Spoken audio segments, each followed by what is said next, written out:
파스칼의 정리로 유명한 파스칼은 그의 대표적인 저서 탕세에서 행복에 대한 단상으로 모든 인간은 행복을 추구한다. 여기에 예외란 없다. 심지어는 죽으려 하는 사람까지도 라고 적어놓은 바가 있습니다. 자살을 시도하는 사람까지도 실은 죽음 이후에 고통에서 벗어난 행복에 대한 희망을 품고 자살을 한다라는 이야기입니다. 이렇듯 모든 인간은 행복을 추구하는데 아이러니한 사실은 정작 행복한 사람은 별로 없다는 것입니다. 행복하십니까? 라는 질문에 네, 저는 지금 매우 행복합니다 하고 자신있게 대답할 수 있는 사람은 주위에서 별로 찾아볼 수 없기 때문입니다. 간혹가다 난 지금 너무나 행복해 라고 말하는 사람이 있기도 하지만 이런 사람은 지금 막 로또에 당첨되었다거나 간절히 원하던 것을 막 잃은 사람 혹은 정말 좋아하는 사람과 사랑에 빠진 사람 이러한 특수한 몇몇 상황에 있는 사람들일 것입니다. 그리고 이런 사람은 누가 봐도 행복한 사람임에 틀림없습니다. 이러한 사람들의 한 가지 공통점이 있다면 이들은 지금 당장 더 이상의 바라는 것이 없는 지극히 만족스러운 상태에 있다는 것입니다. 그러니까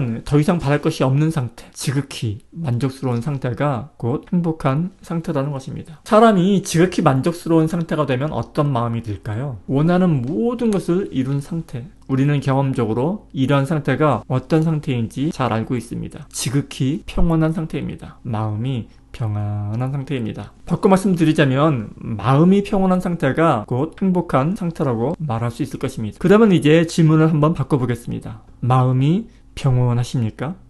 평안하십니까? 우리는 행복에 대해서 너무나 감정적인 혹은 물질적인 측면에서만 생각을 하는 경향이 있습니다. 그래서 이 행복하느냐 하는 질문에 선뜻 대답하지 못하고 망설여지는 것 같습니다. 우리는 행복하면 입꼬리가 귓가에 걸려있는 모습을 생각을 하곤 합니다. 기쁨에 겨워서 마냥 입이 다물어지지 않는 그러한 상태를 생각합니다. 물론 살다 보면 어쩌다가 그런 순간이 오기도 하겠지요. 그러나 하루 온종일 그러한 모습을 하고 있는 사람이 혹시 주변에 있다면 그런 사람을 잘 보살펴 주어야 할 것입니다. 우리는 또한 바라던 바가 충족이 되면 행복해질 것이라고 생각합니다. 동굴 같은 집에 살면서 매일매일 명품 쇼핑을 하게 되면 행복해질 것이라고 생각을 합니다. 그러나 만일 그게 사실이라면 세상의 모든 재벌이나 부자는 행복해야 하는데 실제로는 모든 부자가 행복한 삶을 살아가지는 않습니다. 그래서 우리는 행복에 대해서 조금은 달리 생각해 보아야 하는 것입니다. 조금 전 우리는 여러분은 지금 행복하십니까? 라는 질문에서 여러분은 평안하십니까? 라는 질문으로 바꾸어서 행복의 개념을 생각해 보았습니다. 사실 이 물음은 부활하신 예수님께서 무덤가에서 자신을 찾아 나선 두 여인에게 던진 첫 물음이기도 합니다. 십자가에서 죽으시고 부활하신 예수님의 첫 말씀이 우리의 평안을 묻는 바로 이 질문이었던 것입니다. 예수님의 관심은 우리의 평안입니다. 다른 말로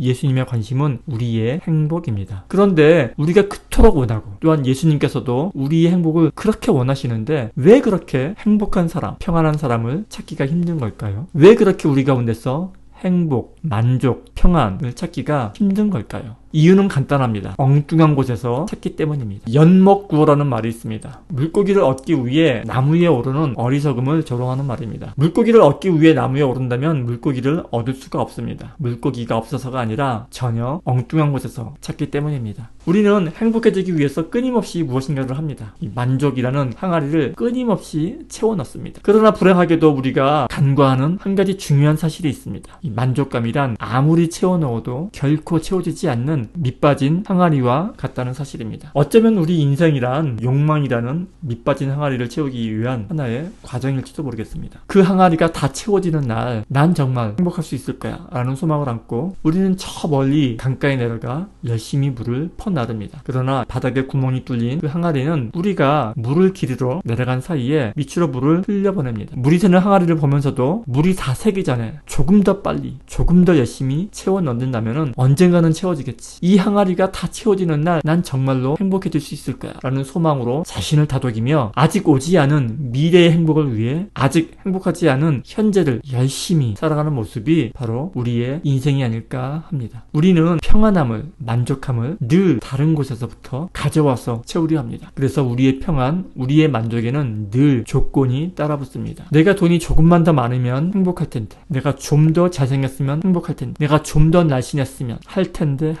그러나 모든 인간의 비극은 인간이란 존재는 무엇인가를 끊임없이 갈구하는 빛 빠진 항아리와 같은 존재라는 사실입니다. 짜장면이 먹고 싶다는 욕망에 집착을 하다가 마침내 그것을 먹게 돼서 우리는 행복감을 느낍니다. 그러나 그 포만감을 느끼는 순간 그 행복함은 사라지기 시작하고 그것이 사라진 빈 자리는 권태로 채워집니다. 이러한 권태는 한동안 지속되다가 우리의 욕망을 자극하는 새로운 사물이 나타나서 그것을 갖고자 하는 욕망에 사로잡히게 될 때에야 그때야 비로소 그 권태는 없어집니다. 그리고 우리는 또다시 그 충족되지 못한 새로운 욕망 때문에 괴로워하게 되는 것입니다. 짜장면 한 그릇이 주는 만족감이 그렇고 새집, 새차, 심지어는 사랑하는 연인이 주는 만족감과 행복감도 동일하게 그렇습니다. 그래서 어떤 염세주의 철학자는 인생을 욕망과 권태 사이를 오가는 시계추와 같다 라고 말하기도 합니다. 그런데 사실 그 밑빠진 항아리를 일순간에 가득 채우는 방법이 하나 있기는 있습니다. 강가에서 물을 퍼다가 채울 것이 아니라 항아리를 강물 속에 집어넣으면 됩니다. 강물과 항아리가 하나가 되면 채우고 말고 할 것이 없어집니다. 우리가 인생의 비극으로부터 헤어나오는 방법은 우리의 평안함과 행복감은 어떤 조건이나 변화하는 상대적인 것에서 찾을 것이 아니라 변하지 않는 절대적인 것으로부터 찾는 것입니다. 평안과 만족을 어떤 조건적인 것으로부터 찾는 것은 마치 물고기를 나무 위에 올라가서 찾는 것과 마찬가지입니다. 처음에 제가 이 행복을 바랄 것이 없는 상태라고 했을 때 이 말이 무언가 거창하게 들렸을지도 모르겠습니다. 그러나 더 이상 바랄 것이 없는 상태란 그리 거창할 것이 없습니다. 그저 자연스러운 상태일 뿐입니다. 마치 포도나무 가지가 나무에 붙어있듯이 자연스러운 상태일 뿐입니다. 가지는 나무에 붙어있는 한 더 이상 바랄 것이 없기 때문입니다. 신약 성서에 나오는 우리의 구원에 대한 사도 바울의 설명을 잘 들어본다면 복잡하게 많은 말을 하고 있는 것처럼 보이지만 실은 이 한 가지 사실을 줄기차게